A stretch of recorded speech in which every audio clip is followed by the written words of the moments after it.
kayak gitu. Nah terus gimana caranya bikin pintu, bikin dinding gitu kan, bikin jendela. Nah gampangnya di sini tuh, nah di sini ada dua cara. Yang pertama pakai, kita lubangin pakai bolian, yang itu yang nggak aku saranin soalnya nggak editable. Nah kita pakai cara yang kedua. Kedua ini kita bikin lagi setiap dindingnya dia. Jadi kita bikin lagi, atau nggak ada atau sih, ya itu kita bikin gini misalnya. Misalnya gini ya, kalau ini keribetan ya, kalau misalnya kotak aja deh. Kita bikin kotak gitu kan, bikin kotak terus kita outlinein mana ya, kita extrude gitu. Kita bikin kotaknya dulu. Wait, kegedean deh kayaknya, kecil aja bos. 10 10 kali 10. Oke. Nah terus kita bikin dindingnya itu nggak kayak tadi, kita bikin dindingnya satu-satu, sisi sini, sisi sini, ada beda-bedain gitu. Oke, kita langsung bikin aja. Aduh, kurang minum aku ini. Terus tinggal kita yang namanya shell, kita cari di sini shell. Nah aku udah nyiapin shortcut di sini. Shortcutku yang di sini tuh yang sering aku gunain. Nah biasanya berapa sih, 0,2 toh, dan 0,2 gitu kan. Terus kita bikin bagian sini juga.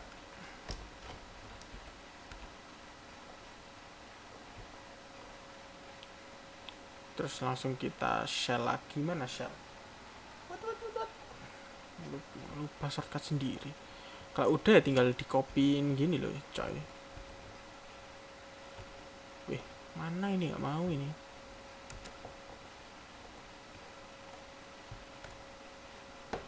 Eh, Mana ini? Kita copy aja. Wih, wah.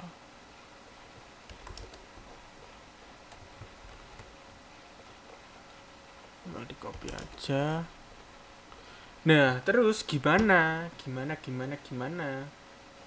Nah, kita buat lantainya dulu, kita bikin atapnya dulu, oke.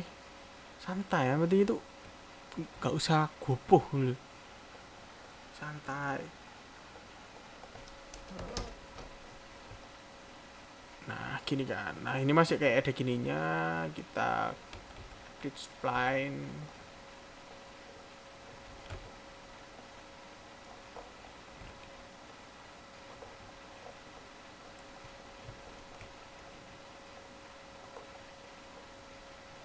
Udah. Terus kita bisa lubangin dia gitu. Mana edit spline ini?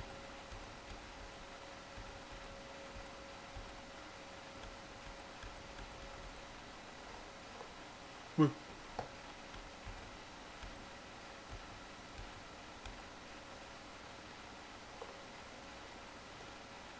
Oh ini. Terus nggak ada. Nah kalau udah kita tinggal lubangin dia, dilubangin. Nah gini. What? Kita convert corner, lubangin kayak gini. Das loh, lubang udahan guys. Nah kita tinggal kayak copy aja gitu loh. Mau berapa jendela kamu? Kayak copy aja gitu. Der gitu kan. Nah ini kayak gini tuh soalnya kita pakai shell. Coba kita pakai extrude ya. Kayak extrude ya. Nah rapi toh. Rapi. Pakai extrude aja rapi. Tapi shell itu cepet. Nah kalau kita juga bisa bikin pintu. Bikin pintu. Nah, nah, bisa bikin pintu kan. Nah, kalian juga bisa bikin pintunya dari sini gitu. Ya udah, kita tinggal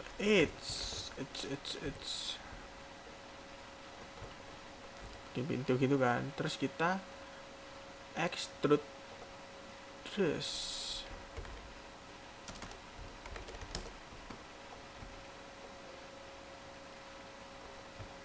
kayak gitu. Nah ya udah, kita di sini tinggal main-mainin aja sih menurutku, kayak misalnya di bevelin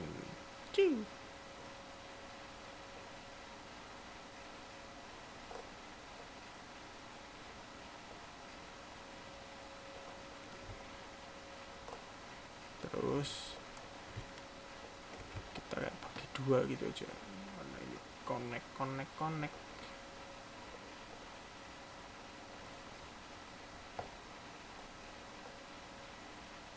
Terus kita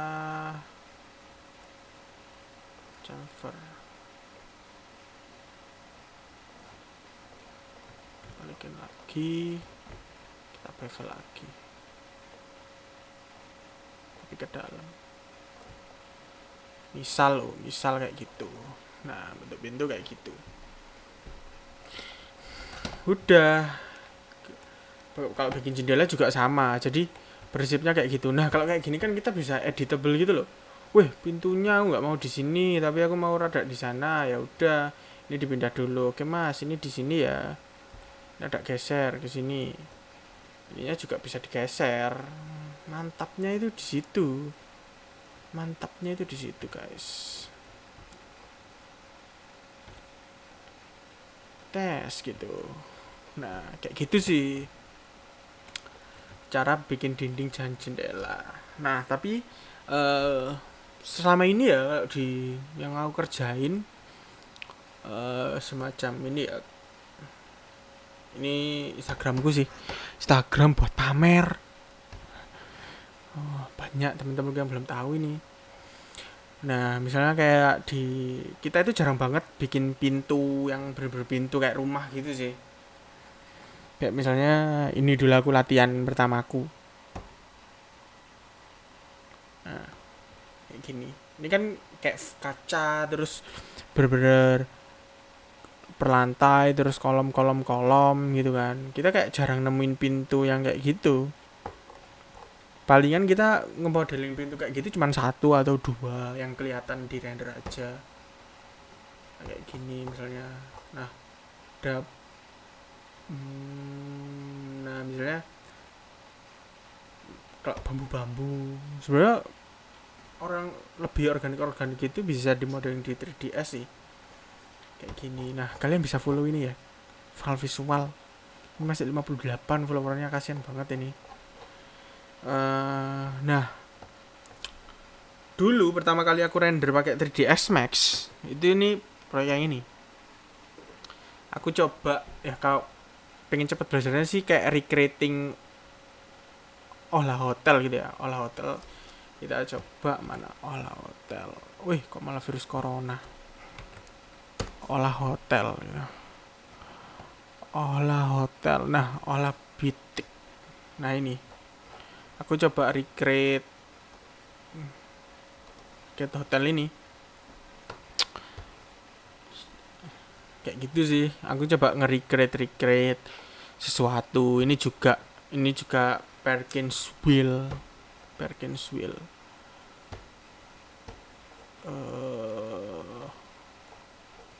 Ya coba aja recreate hal semacam itu dan kalian akan terbiasa dengan 3ds Max. Dan kayak gini kan sebenarnya gampang toh, nge-recreate kayak gini di 3ds Max. Nah kalau nge-recreate kayak gitu kan ya, misalnya ya kita mau bikin kayak gitu lagi gitu. Dulu aku bikin ini lama banget, tapi ya sekarang mungkin bisa cepat banget ya kayak gini kan. Oke. Kita bikin frame-nya itu ya, itu bisa cepat banget. Kita tinggal bikin line gitu kan, kayak gimana tadi. Kayak gitu ya, kita persimpel aja bentuknya, nggak usah sulit-sulit lah. Ngapain sulit-sulit itu, ngapain. hit.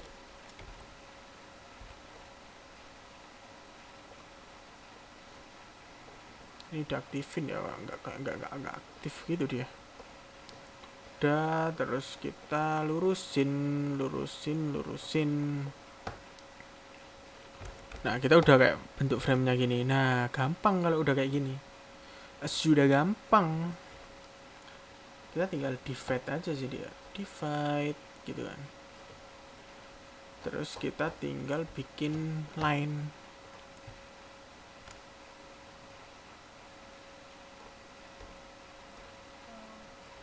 Waduh. Kok malah jadi ribet gini? Enggak. Nah, kayak gini. Terus kita tinggal copy aja gitu sih. Tes. Nah, kalau udah mulai kayak gini ya kita tinggal lurusin lagi.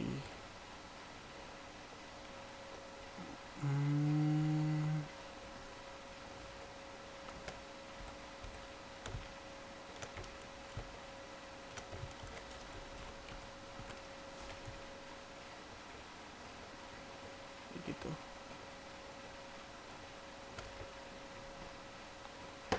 Nah, kalau sudah, ini kan udah bentuk frame kayak gini kan. Kita ini ada fitur yang namanya renderable spline. Renderable spline tadi kan rektangular. Ini 0,2 gitu. 0,05 atau 0,1 lah. Ini 0,3. Nah, udah toh. Maksudnya basicnya itu kita ya bisa gitu loh, cepet. Dulu aku kalau bikin pakai ini pakai oli, pakai kayak gini. Ini kan tadi pakai spline. Dulu aku itu pakai kayak gini kan. Aku bikin box. Cara goblok banget sih. Bikin box gini. Kok hilang? Gini terus aku copy. Hitnya ini berapa? 0,3. Aku copy gini. 10 gitu. Kayak gitu. Ini kan kayak jadi beberapa kayak gini loh. Ya nggak apa-apa, sebenarnya nggak apa-apa. Tapi yang kayak gini tuh persimpel gitu loh, jadi kayak sketch gitu kan. Kayak gini. Jadi kalau kita mau, oh ini jaraknya aku pengen renggangin gitu. Enak. Walaupun mesti di sini juga bisa ini. Oh iya ini renggangin gini. Ya sama aja sebenarnya. Tapi kalau kayak gini kan kita bisa mengatur apa ya? Lebih efektif lah, lebih efektif. Kayak gitu. Nah, buat video kali ini kayak gitu aja. eh Ya sebenarnya belum cukup menjelaskan, ini cuman apa ya? Apa sih yang bisa dilakuin oleh 3ds Max gitu? Secepat apa sih 3ds Max? Soalnya banyak banyak teman-teman RC juga yang meragukan kecepatannya 3ds Max. Nah, menurutku ini aku tunjukin project yang apa? Project yang bener-bener pernah aku kerjain sih.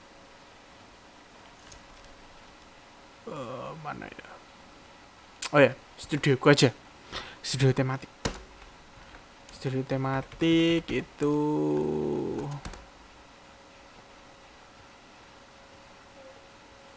mana ya? Max.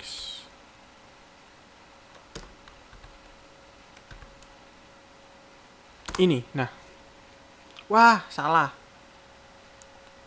Pakai 2019 aku waktu itu. Sorry. Nah.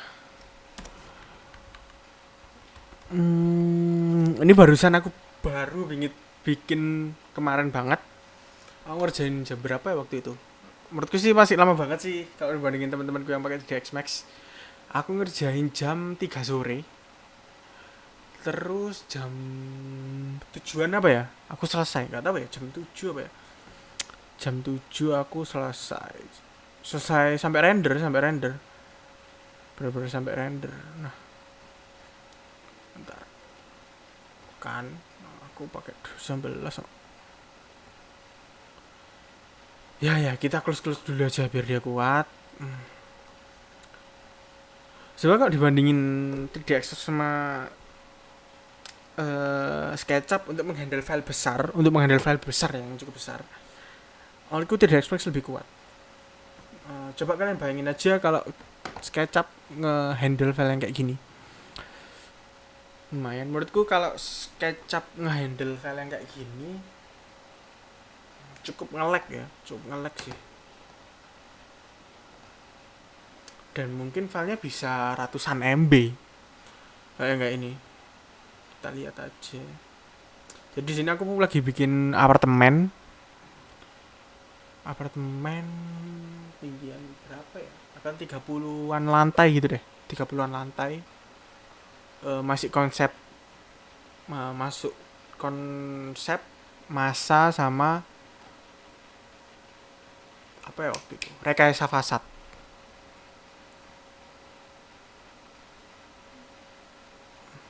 Oh ya, aku saran kalau kalian yang pakai 3ds Max, kalian mending pakai SSD soalnya open filenya itu cukup lama, menurutku cukup lama. Ini udah pakai SSD sih. Nah, kayak gini. Apartemen. Kan kayak gini. Kalau di view kayak gini. Nah, itu tuh ini kan ya sebenarnya kalau menurutku ini masih simple sih, tapi kalau dihandle sama SketchUp menurutku ini udah nggak sesemut inilah, udah nggak sesemut ini. Ini tuh pohon loh guys, pohon, ini juga pohon, ini mobil, terus banyak hal-hal kecil kayak ini orang gitu. Nah, terus hasil jadinya itu kayak gini. Setelah waktu di render ya, ini aku tunjukin gimana sih workflow-nya gitu. Jadi aku bikin cat gitu kan, mana ya catnya mana, nah ini deh kayak itu aku bikin cat gitu ya, simple gitu, nggak dena, masih simple banget. Terus aku bikin 3D-nya, oke. Terus aku kasih material, kita masuk materialku cukup simple di sini. Ini cuman ada 1, 2, 3, 4, 5, 6, 7, 8, cuman 8 material. Terus aku masuk ke aku render V-Ray, ya kan? Aku render pakai V-Ray. Ini hasilnya kayak gini, masih mentah banget. Terus aku coba nge-Photoshop, ya 20 menitan Photoshop. Itu jadinya mana ya kemarin? Nah, kayak gini. Kita bandingin aja. Nah, itu bisa kayak gini loh. Jadi aku tambahin kayak belakangnya, terus orang yang lebih realis kayak gitu. Terus kayak pohon-pohon di sini yang menurutku di 3ds Max membutuhkan waktu yang lama, tapi kalau di Photoshop lebih cepat. Kayak gitu sih. Nah, kalau kalian terus ngikutin tutorialku, kalian bakalan bisa render kayak gini. Yang penting tetap semangat belajar aja. Nah, kayak gini misalnya. Ya walaupun ini manage layernya masih kacau sih menurutku, masih bener-bener kacau. Nah gitu, masih bener-bener kacau. Tapi yang jelas kita di sini juga main Photoshop, kita main CAD, kita main 3ds, kita main Photoshop. Ya gitu aja untuk video kali ini. Buat teman-teman, tunggu di video selanjutnya. Yang penting tetap belajar. Kalian bisa belajar di channel manapun, mumpung ini kalian lagi di rumah nggak ngapa-ngapain. Mungkin yang Ya sambil ya daripada kalian nggak ngapa-ngapain kan mending mending kita belajar sesuatu yang ya kita invest ilmu lah untuk masa depan. Kayak gitu sih. Ya terima kasih teman-teman. eh Tetap stay di rumah, jangan keluar-keluar karena virus ini tuh masih ada di sekitar kalian, apalagi di Jogja ini lagi sebar-sebarnya. Hari ini desaku lagi lockdown juga, lagi karantina wilayah. Ya, aku masih belum bisa kemana-mana. Aku ya kita doakan virus ini ya segera bisa ditangani oleh pemerintah Indonesia ya.